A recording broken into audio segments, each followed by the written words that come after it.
हाय, मैं हूँ निवेदिता वासु और रिमी जी के यूट्यूब चैनल में आपका स्वागत है। रिमी जी, आपने एक ऐसा प्रोफेशन पकड़ा है जिसको मैं कहूँगी कि आज आपसे पॉपुलर कोई नहीं हो सकता, बिकॉज जितने भी मैं लोग जानती हूँ, not just in my profession but otherwise also, सबको जानना है कि क्या चीज़ उनकी लाइफ में which stars are helping them and which stars are pulling them down. तो एक चीज़ जो हम सब थ्राइव कर रहे हैं और हम लोग अचीव करना चाहते हैं is fame. But is there a road map to fame? क्या हम सिर्फ सोच के हमें फेम चाहिए, एक रिमी जी के पास आके वो अचीव कर सकते हैं, या कुछ और चीज़ें हैं जो उसको हमें करेक्ट पाथ में जाके पहुंचाएंगी? देखिए, आपका बहुत ही वैलिड एक क्वेश्चन है फेम के ऊपर। तो पहले फेम को अच्छे से समझते हैं। सबसे पहले तो एक बहुत बड़ी मिसकंसेप्शन है कि फेम हम वीनस से देखते हैं। फेम टेक्निकली सूरज का है। फेम का मतलब क्या है? रोशनी। ठीक है, रोशनी देने वाला ग्रह कौन सा है? सूर्य, राइट। शुक्र जो है उसका बाय प्रोडक्ट है। अगर आप फेमस हो तो शुक्र यानी लग्जरी और पैसा उसको फॉलो करेगा ही करेगा। तो पहले फेम ज़रूरी है, फिर बाय प्रोडक्ट उसका लग्जरी बनता है। तो फेम देखते हैं हम सूर्य से। तो आपकी कुंडली का सूर्य की प्लेसमेंट अगर अच्छी है वो बताती है कि आपको कुंडली में फेम मिलेगा, लाइफ में फेम मिलेगा कि नहीं मिलेगा। लेकिन फेम की परिभाषा भी बहुत अलग है। अब हो सकता है कोई स्टूडेंट अपने स्कूल टाइम में, कॉलेज टाइम में बहुत ज़्यादा एकेडमिकली अच्छे स्कोर ला रहा है, बहुत इंटेलिजेंट है और सारी क्लास उसको अप्रिशिएट करती है, सारी टीचर्स और प्रिंसिपल तक उसको अप्रिशिएट कर रहे हैं। वो हो गया पढ़ाई का फेम। फेम की कैटेगरीज हैं। अब ज़रूरी नहीं जो पढ़ाई में जो फेमस हो गया पूरे स्कूल में वो अपनी लाइफ में भी फेमस हो। तो आपकी कुंडली में सूर्य जिस ग्रह के साथ कनेक्शन बनाता है वहाँ से फेम आता है। आप समझ रहे हैं? अब फेम और डी फेम को भी जान लो। ठीक है, फेम का मतलब क्या? दुनिया दुनिया में पहुंच जाना, लोगों लोगों के मनों में, लोगों के घरों में पहुंच जाना कि सारी दुनिया आपको जान रही है।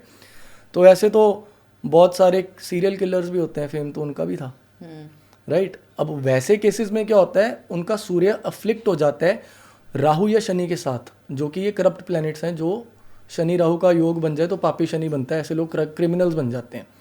तो फेम की परिभाषा कि फेम है कहाँ।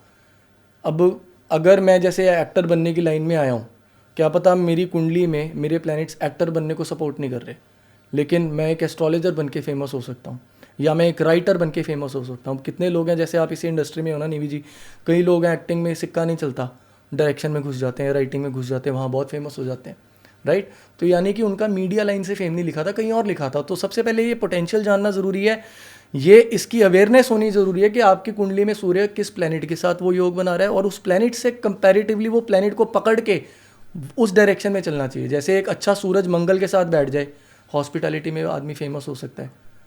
ठीक है, अच्छा सूरज वीनस के साथ बैठ जाए तो वो स्किन केयर वाली लाइन में बहुत फेमस हो सकता है, या वो सेलिब्रिटी बन सकता है, एक्टर एक्ट्रेसेस बन सकते हैं।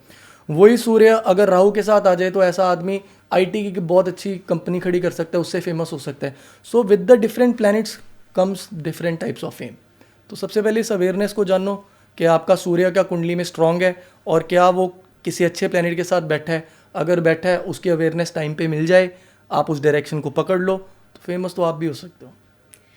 बट रेमी जी, आपने जैसे कहा कि आपके स्टार्स के बारे में आपको अवेयरनेस चाहिए, बट हमारे आसपास इतने लोग हैं जो इतना एस्ट्रोलॉजिकली अपने आप को नहीं इंक्लाइंड मानते और उनको शायद पता भी नहीं है।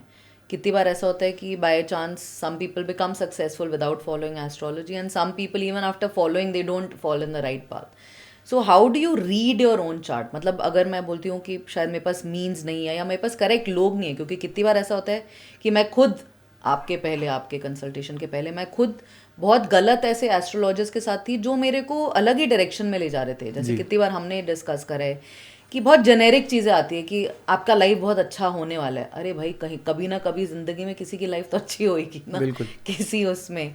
तो वो जो स्पेसिफिक्स होते हैं कि अगर मैं बोल रही हूँ कि रिमी जी मेरा ये टाइम अच्छा है, मुझे अगले 2 साल में मुझे ये चाहिए, तो या फिर वो है मेरे चार्ट्स में या फिर वो नहीं है। या फिर तो मैं सरेंडर कर दूं कि यार मुझे करना ही नहीं है फॉलो, जो होएगा देखा जाएगा।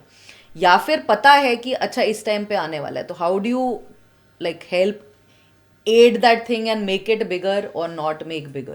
My point is that the people who don't follow astrology, how are they getting aided and how are they following that path? Yeah, they are just surrendering to destiny. देखो, इसमें अगेन हम mindset की बात करते हैं, right. अब 100 लोग हैं जिनका माइंडसेट बहुत स्ट्रांग है कि लाइफ में कुछ करना है। अब ज़रूरी नहीं कि वो 100 के 100 लोगों को वो चीज़ें मिले, लेकिन अगर 100 लोगों की कन्विक्शन है कि नहीं मैंने इसी लाइन में कुछ करना है, उसमें से प्रोबेबिलिटी अगर हम देखें तो क्या पता 5-10% प्रोबेबिलिटी वैसे ही हो कि यार आपके लिए 100 में से 5 लोगों के लिए सेक्टर अच्छा है, तो वो अगर कन्विक्शन साथ डालते हैं तो उनको फेम मिल जाता है। अगेन इस बात में अगर मैं और ज़्यादा रोशनी डालूँ ना, फेम को थोड़ा सा और एक्सप्लेन करता हूँ। एक हो गया कि आपने कहीं पे एक एपिसोड कर दिया या एक रील आपकी वायरल होगी, ठीक है, उसके बाद आप वायरलिटी वाला फैक्टर आपकी लाइफ में ही नहीं है। उस केस में अगर राहु आपके कुंडली में सूर्य के साथ है, लेकिन राहु थोड़ा सा वीक है, सूरज बहुत स्ट्रांग है, उधर क्या होगा कि आपको इंस्टेंट फेम तो मिल जाएगा, लेकिन वो फेम फेड आउट भी हो जाएगा। अब अगर आप शनि के साथ अच्छा सूर्य और अच्छा शनि साथ बैठे हैं तो वैसे लोग लंबे टाइम तक चलते हैं। अब आई एम श्योर जितने भी बड़े बड़े लोग हैं अलग अलग इंडस्ट्रीज़ के, मतलब अगर हम एक्टर्स की बात करें तो शाहरुख खान ले लो, सलमान खान ले लो, है ना, और अगर इंडस्ट्रियलिस्ट्स की भी बात करें तो आप दीपिंदर गोयल को ले लो, राइट। तो इनकी कुंडली में सूर्य और शनि का डेफिनेटली कोई ना कोई अच्छा कनेक्शन ज़रूर डायरेक्टली इनडायरेक्टली बैठा होगा। सूरज भी अच्छा होगा और शनि भी अच्छा होगा, लेकिन यहाँ पे एस्ट्रोलॉजी में एक बहुत बड़ी कॉन्ट्राडिक्शन है। सूरज शनि तो आपस में शत्रु हैं जी, राइट। बात वो होती है कि सूरज अच्छा हो शनि बुरा हो तब सूर्य शनि का झगड़ा खराब है, या सूरज बुरा हो शनि अच्छा हो तो सूर्य शनि का झगड़ा खराब है। लेकिन अगर दोनों प्लैनेट प्रोमिनेंटली अच्छे प्लेस्ड हैं तो वैसे लोग बहुत लंबा फेम जब तक वो जीते हैं उसके बाद भी उनका फेम लास्ट करता है। आज मेरे लिए एक लर्निंग ये थी रेमी जी कि आपने बहुत सही कहा कि फेम पॉजिटिव भी होते हैं और नेगेटिव भी। Absolutely. Like you said, some criminals become so popular, you know, whether it is in India or the terrorism which came, or internationally also, whenever I think like an O.J. Simpson case. तो बेचारों ने अपना शायद astrologically अपना charts नहीं दिखाया था कि उन्होंने उतना ही पार्ट कोई पढ़वाएगा कि आप पॉपुलर हो वो नेगेटिव में, और इतना नेगेटिव तरीके से है वो किसी ने नहीं इमेजिन करा होगा। So I think thank you so much Rami ji, आज आपने ये इनलाइटन हमें करा कि fame is not just in your chart but it's also self driven, like you said कि कुछ लोग अपना बना लेते हैं डेस्टिनी, और वो भी बात सही कि 100 लोग जो बिल्कुल डटे हैं उसमें से 100 नहीं सक्सीड करते, जिनके चार्ट्स में होगा Absolutely. They will be succeeding 100%. So yes, thank you.